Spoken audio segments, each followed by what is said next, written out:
Bon oublié à tous, ici le rôle d'histoire, votre samouraï dévoué. Aujourd'hui dans cette vidéo, nous allons nous intéresser aux références culturelles et historiques qu'il y a dans un jeu de société, et plus particulièrement dans le jeu de société Honshu. Donc sans plus attendre, on commence, voilà, et première question que l'on peut se poser, que signifie Honshu? Eh bien Honshu désigne tout simplement la plus grande île de l'archipel japonais. Si on fait une petite recherche en tapant juste Honshu, eh bien voilà, on se rend compte que cela désigne l'île qui est en vert sur cette carte. Donc ça, cette île s'appelle Honshu, et pour les autres îles, les autres grandes îles de l'archipel japonais, on a Hokkaido au nord, on a Kyushu tout au sud, et on a Shikoku, si je ne me trompe pas, on va juste vérifier, Shikoku juste à côté. Shikoku, oui j'ai l'impression que c'est bien l'île que je pense, hein. Oui c'est ça. Voilà, et donc pour le nom de notre jeu, ça s'appelle Honshu. Alors, revenons sur notre jeu de société. On va continuer donc, juste pour commencer pour l'instant, d'analyser ce que nous voyons sur cette image. Donc pour l'instant, on ne sait même pas en quoi consiste ce jeu, mais à la rigueur, ce n'est pas grave. Ce qui nous intéresse vraiment, c'est de découvrir les références culturelles et historiques. Donc si on regarde au premier plan, nous voyons deux personnages, un homme, une femme. Que pouvons-nous dire de l'homme? Visiblement, il s'agit d'un bushi. Alors, un bushi, qu'est-ce que c'est? Eh bien, c'est un membre de l'aristocratie militaire. En Occident, généralement, on utilise plutôt le terme samouraï. Mais en fait, il y a une petite nuance entre le terme bushi et le terme samouraï. C'est-à-dire que le samouraï dérive du mot japonais saburai, qui veut dire servir.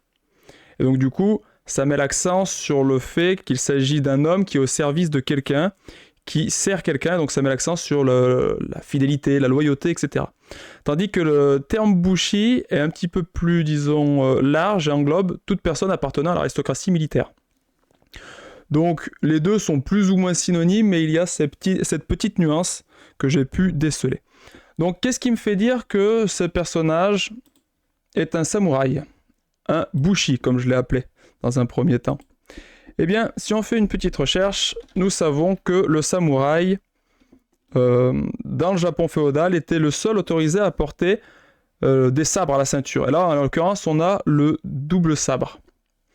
Alors, est-ce qu'on va le voir sur la page Wikipédia? Alors, est-ce qu'il parle du double sabre? En gros, là, à sa ceinture, il porte un katana et un wakizashi. Donc, si on regarde, hop, le katana, c'est une arme avec une lame de plus de 60 cm, et à la ceinture, elle portait aussi un sabre avec une lame plus courte qui s'appelait wakizashi. Voilà, c'est cette arme-là, le wakizashi. Et d'ailleurs, pendant que j'y suis, je vais... donc, attendez, oui, non. Donc ça, c'est entre 30 et 60 cm pour le wakizashi. Et d'ailleurs, je vais vous montrer, attendez, je me lève, je reviens.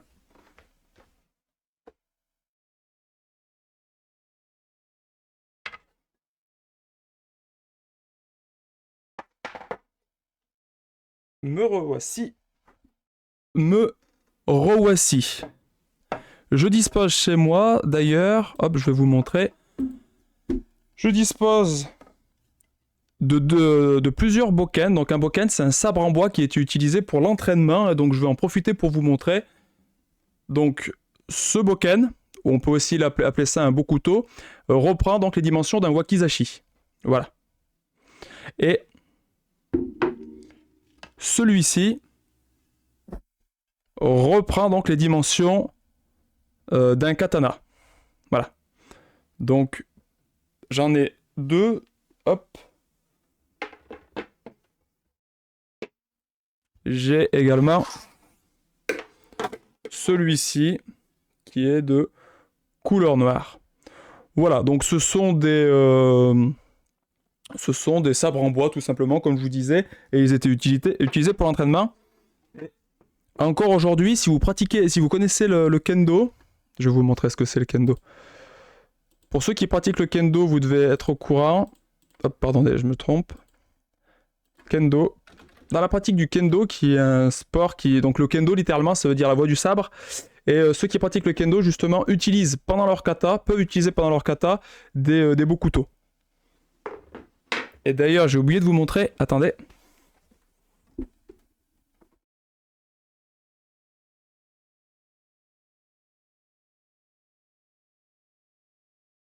Me revoici, je dispose aussi d'une imitation d'un couteau en bois, et ça c'est le tanto en fait.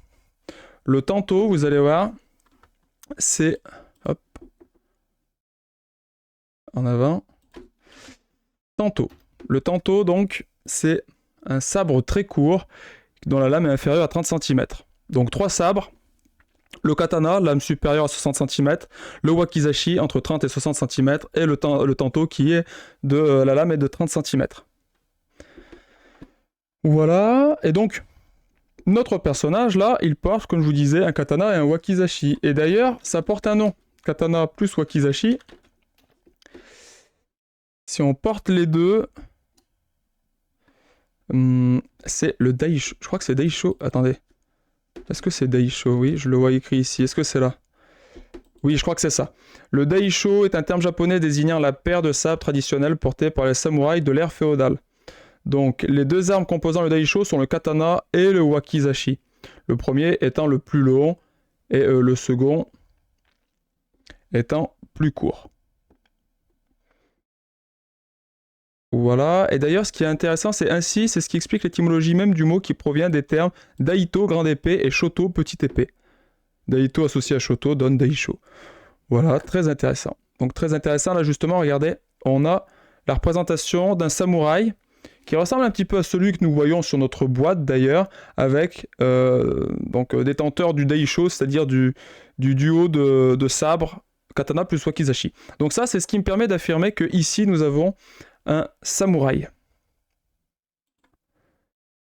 Et si on continue de s'intéresser à ce samouraï, on peut aussi s'intéresser à comment est-il vêtu. Eh bien, nous voyons qu'il a... Donc ça, j'avais fait une petite recherche préalable parce que j'étais pas au courant de tout pour cela. Donc, nous voyons qu'au niveau de son pantalon, c'est un hakama. Hakama, on le voit ici. Vous voyez, donc c'est ce pantalon... Mince, ici... Ah, voilà. Là, on le voit bien. Vous voyez ? C'est un pantalon qui est ample en fait. Donc le hakama est un vêtement traditionnel japonais qui ressemble à un pantalon large plissé. Voilà. Et en haut, c'est là où j'ai eu plus de mal à trouver ce que c'était. Visiblement, il s'agirait d'un kamishimo. Le kamishimo est un vêtement traditionnel et cérémonial porté par les samouraïs japonais à partir de l'époque Kamakura jusqu'à l'époque Edo. Et donc, si on regarde donc la page Wikipédia en japonais, eh bien regardez, on a une illustration là, ça ressemble beaucoup à ce que notre samouraï porte sur notre boîte. Je vous le montre en plus gros, regardez notre samouraï juste ici, et regardez ce samouraï là. Il a visiblement le même genre de vêtements. Donc c'est ce qui me fait penser que notre personnage porte un kamishimo. Voilà pour notre samouraï, et aussi on peut peut-être s'interroger sur la coiffure samouraï de la période d'Edo. Est-ce qu'on va trouver quelque chose? Alors, le chonmage, ou chonmage, non c'est chonmage plutôt, ça va se prononcer chon, parce que le CH se prononce ch, si je me souviens bien. Le chonmage est une forme de coiffure japonaise traditionnelle portée par les hommes. Il est le plus souvent associé à l'époque d'Edo et aux samouraïs, et plus récemment aux lutteurs de sumo. C'est à l'origine une méthode d'utilisation de cheveux pour tenir un casque de samouraï stable au sommet de la tête dans la bataille, puis elle devient un symbole de statut dans la société japonaise. Voyons voir. Eh bien, la coiffure que nous voyons là ressemble grandement à la coiffure. Regardez, hop, je vais enlever le tanto. Ressemble grandement à la coiffure que nous avons ici. D'ailleurs, ça nous donne une indication. Si c'est une coiffure qui devient traditionnelle à partir de la période d'Edo, on peut placer la représentation fictive que nous avons là dans un Edo hypothétique. La période d'Edo, donc, on peut regarder ensemble, c'est donc à partir des années de 1600 jusqu'en 1800 et quelques. Edo Jidai, donc Jidai qui veut dire période. Époque d'Edo, donc oui, ça commence vers 1600 et ça se termine en 1868. Voilà. Avec la restauration Meiji. Donc voilà pour quelques informations sur notre samouraï. Donc vous voyez, c'est très riche. On a une représentation Et cette représentation est vraiment très riche, on peut dire plein de choses. Culturellement, vous voyez comme un jeu de société, ce n'est qu'un jeu de société, très simple, petite boîte, c'est pas un jeu ultra complexe ou quoi que ce soit. Mine de rien, la représentation, on n'a parlé que du personnage qui est devant, on n'a parlé que du titre, et on a déjà plein de choses, donc je suis très content. On va continuer, maintenant on va parler de la dame qui est juste à côté du samouraï. Puisque nous voyons un samouraï, il est très probable qu'à côté du samouraï, il s'agisse d'une dame de l'aristocratie, disons. Et donc, s'il s'agit d'une dame de l'aristocratie, nous voyons plusieurs choses. Tout d'abord, son vêtement. Est-ce que c'est un kimono? Oui. Quel type de kimono? Parce qu'en fait, le mot kimono peut désigner tout un tas de vêtements différents.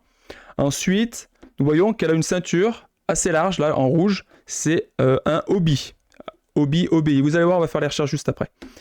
Au niveau de son teint, je ne sais pas si vous le voyez bien, mais elle est très très blanche. Parce que du coup, les canons de beauté pendant la période d'Edo, peut-être même auparavant, je ne sais pas, mais en tout cas, pendant la période d'Edo, les canons de beauté des femmes, c'était un teint très pâle, et donc du coup, elles se mettaient une sorte de fond de teint blanc, je ne sais pas comment appeler ça.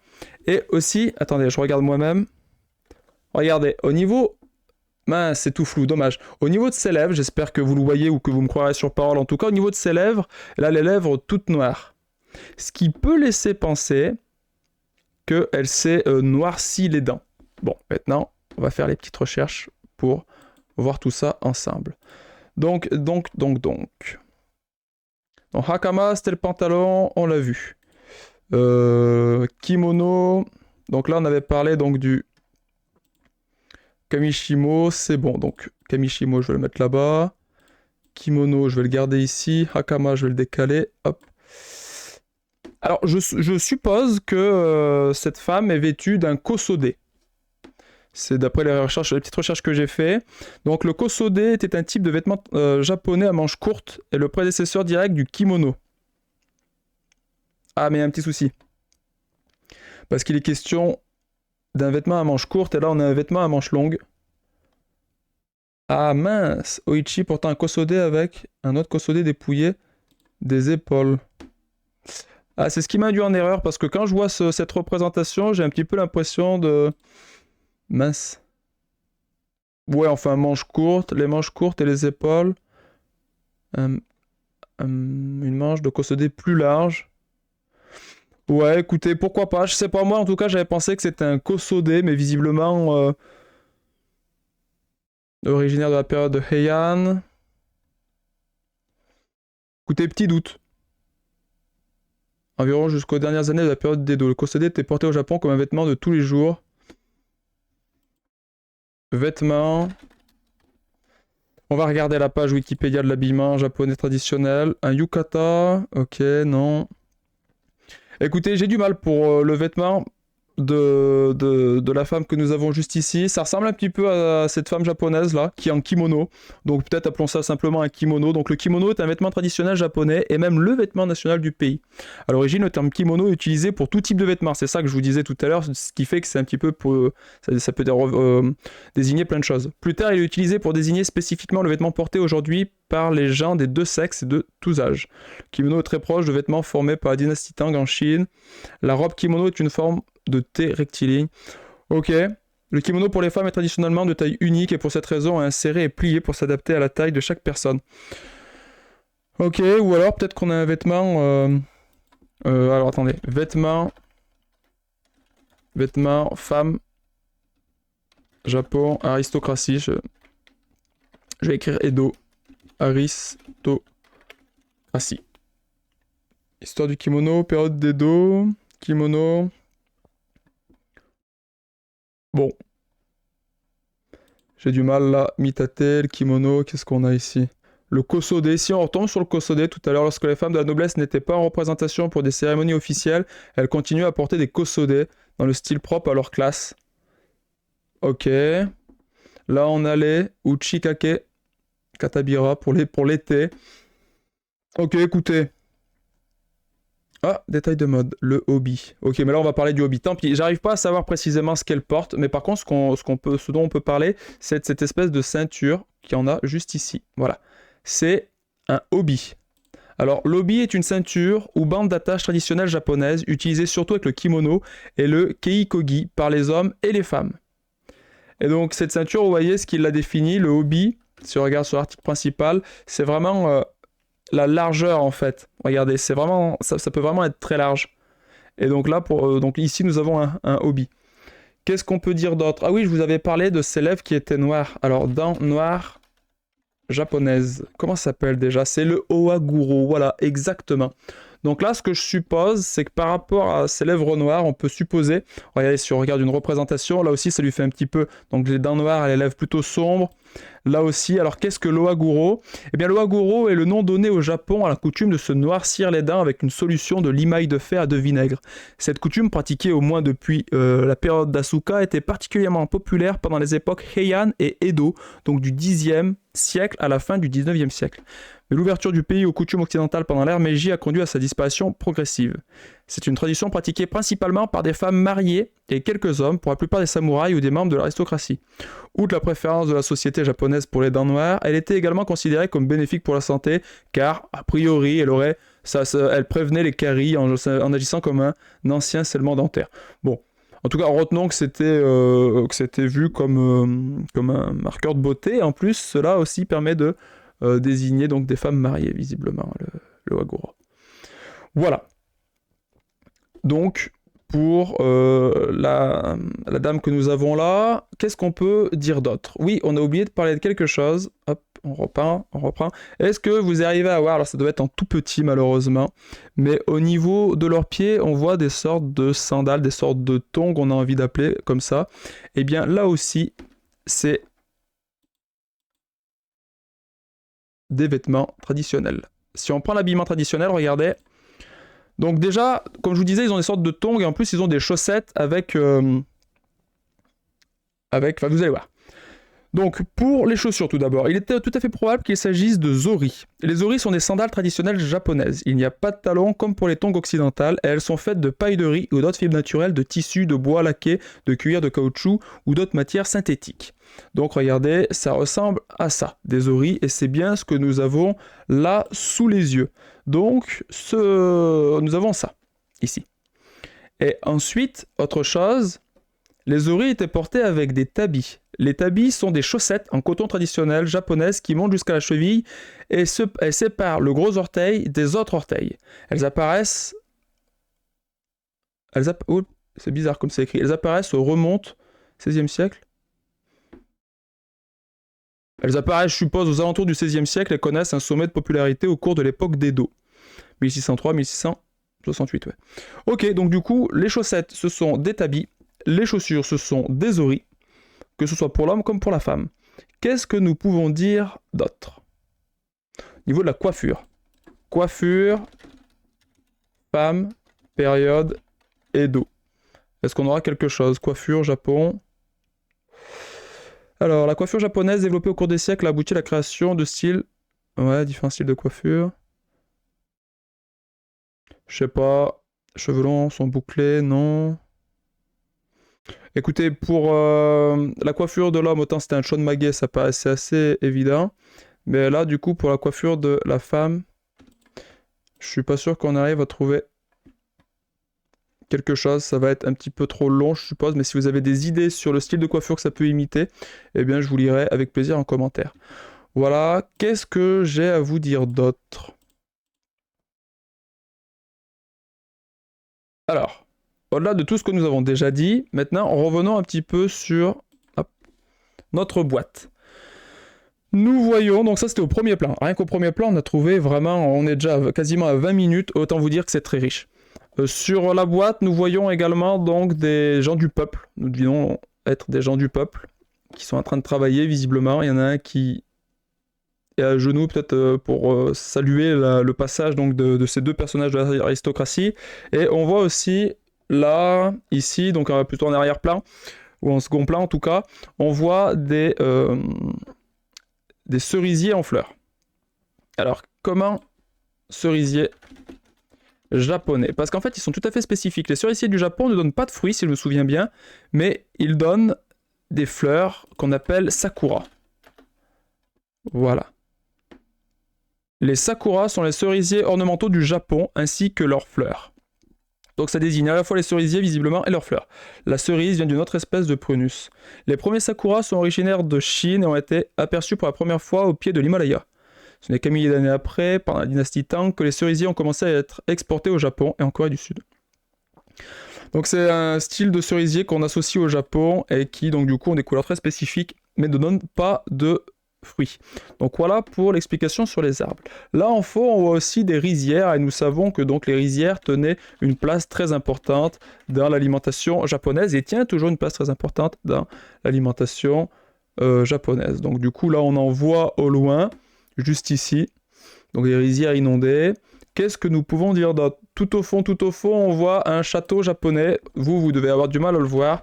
Château japonais, vous allez voir, ils sont tout à fait spécifiques, ces châteaux japonais. Ils tranchent avec les châteaux qu'on a l'habitude de voir en Occident. Voilà, ce qu'on voit tout au fond, ça ressemble un petit peu à ce genre de château. Ok. Donc je ne vais pas en dire davantage, mais voilà, ça ressemble vraiment à ça. Ce que nous voyons tout au fond, ce que vous devez avoir du mal à voir, ça ressemble à ce château-là.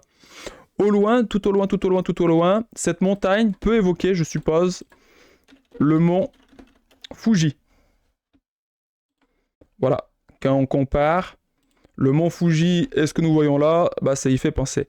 Regardez, je vous le remets en grand. Donc je vous ai parlé des fleurs de cerisier jusqu'à présent, des sakura donc. Je vous ai parlé des rizières, je vous ai parlé du château qu'on voit à peine juste ici, et je vous ai parlé donc de cette montagne que je pense qu'on peut assimiler au mont Fuji dans cette représentation.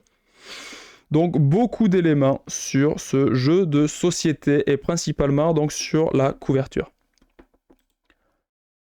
Ok, donc qu'est-ce que je peux vous dire de plus ? On va ouvrir la boîte ? Au bout de 20 minutes, je pense que c'est le moment. Alors, que nous dit la règle ? Je vais vous la lire un petit peu juste pour vous présenter le jeu brièvement. On arrive bientôt à la fin de la vidéo, je pense, de toute façon. Donc je vous présente je pense que l'essentiel des références était là.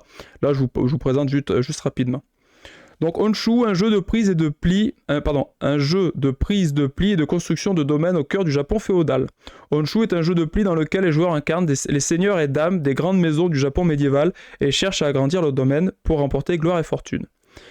Ok, donc du coup, on peut supposer qu'effectivement, c'est pas trompé, c'est bien une dame de l'aristocratie et un bushi, puisque du coup, il est question qu'on incarne seigneurs et dames des grandes maisons. Voilà, donc si j'ouvre, donc là, il y a comment ça se présente. Là, on a comment se passent les tours de jeu. Et je vais juste vous montrer donc le reste du matériel. Hop. Alors, attendez. Ça se joue avec ces cartes. Alors, je ne vais pas toutes les attraper, peu importe. Ça se joue avec ces cartes. Et en fait, l'objectif, à chaque tour, on va récupérer une carte qu'on va ajouter à notre... carte de base. On va tous avoir une carte de base, d'origine, qu'on va poser ici. Et à chaque fois qu'on va récupérer une carte, et bien du coup, on va les ajouter pour constituer un grand territoire. L'objectif, ça va être qu'à chaque fois que je pose une autre carte, et bien ça recouvre au moins une case, enfin il y a au moins une case recouverte. Donc si je pose par exemple celle-ci, je peux soit poser par-dessus, soit poser par-dessous. Il faut qu'à chaque fois les cartes se chevauchent. On n'a pas le droit de les poser juste à côté.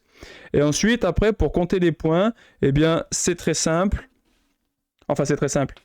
Je m'en souviens plus, mais c'est très simple. Sinon, c'est 2 points de victoire par forêt que nous avons. Oups, c'est un petit peu trop bas. 2 points de victoire par forêt que nous avons.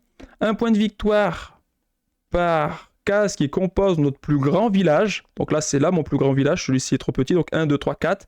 Et puis ensuite, on peut avoir des points de... C'est 3 points de victoire par lac à partir du 2e. Donc il faudrait par exemple que ce soit comme ça. Hop. Donc le premier ne compte rien, mais à partir du 2e, c'est 3 points de victoire. Et puis après, les champs ne rapportent rien. Et puis bon, voilà en gros comment on rapporte des points. Donc plus on a de cartes, plus on les met correctement et plus on peut faire 2 points. Je vous explique ça vraiment brièvement pour les règles du jeu de jeu de société. Si ça vous intéresse, je pense que vous pourrez tout à fait facilement trouver la règle de jeu de société sur Ludovox. Hop. Je vais regarder sur leur chaîne YouTube, voilà, Ludovox. Sur cette chaîne YouTube, en fait, ils présentent les règles de plein de jeux de société. Donc, si vous tapez Ludovox Honshu, je pense qu'il doit y avoir la vidéo. Oui. Ludo Chrono, Honshu, et il vous présente le jeu de société, donc en 5 minutes, vous avez les règles. Donc si le jeu de société vous intéresse, moi je vous ai présenté surtout les références culturelles et historiques, c'est ce qui m'intéressait, mais si vous voulez en apprendre plus sur comment je joue le jeu vidéo, ce jeu de société, pardon, lapsus, n'hésitez pas à aller voir. Autrement, sinon, si l'histoire des samouraïs vous intéresse, l'histoire nous le dira, n'hésitez pas à aller sur la chaîne YouTube de Laurent Turcot, qui est un historien très fameux au Québec et qui fait donc des vidéos sur YouTube. On a la chance de l'avoir sur YouTube et il a notamment fait une vidéo sur Samouraï, la véritable histoire. Voici comment il l'a nommé. Hop, donc cette vidéo qui présente donc l'histoire de cette figure emblématique du Japon. Et le script, regardez, c'est moi-même qui l'a rédigé. Donc on a travaillé ensemble avec Laurent Turcot. Donc on a travaillé Laurent donc pour la vidéo. Le script, c'est de moi, et le montage est de Deadwill. Donc n'hésitez pas à aller découvrir leur chaîne YouTube, et n'hésitez pas, si l'histoire des samouraïs vous intéresse, à aller découvrir cette vidéo sur la chaîne YouTube de Laurent Turcot. Et bien voilà, c'est tout ce que j'avais à vous dire pour cette vidéo. J'espère que ça vous a plu. On fera d'autres vidéos sur d'autres jeux de société. Vous voyez, c'est très riche et je continue de vous montrer par là que la culture, elle est partout. Il suffit d'ouvrir les yeux, de se poser les bonnes questions, de faire des petites recherches, d'être curieux, d'être ouvert d'esprit pour justement s'apercevoir à quel point notre monde est riche. Riche de plein de références culturelles et là en l'occurrence beaucoup de références historiques. Puisque du coup on a découvert vraiment plein de choses. Enfin, moi j'ai trouvé que c'était passionnant de juste analyser comme on l'a fait cette boîte. C'était vraiment génial, moi j'ai trouvé. J'espère que ça vous a plu. Et puis donc on découvrira d'autres jeux ensemble. Donc réagissez en commentaire, bien sûr, c'est ça que je voulais dire. Réagissez en commentaire, n'hésitez pas. Dites-moi ce que vous avez vu, ce que moi j'ai peut-être raté, apportez des précisions, des corrections si vous le souhaitez. Et puis je vous dis à la prochaine fois. D'ici là, portez-vous bien, c'était le rôle d'histoire pour vous servir.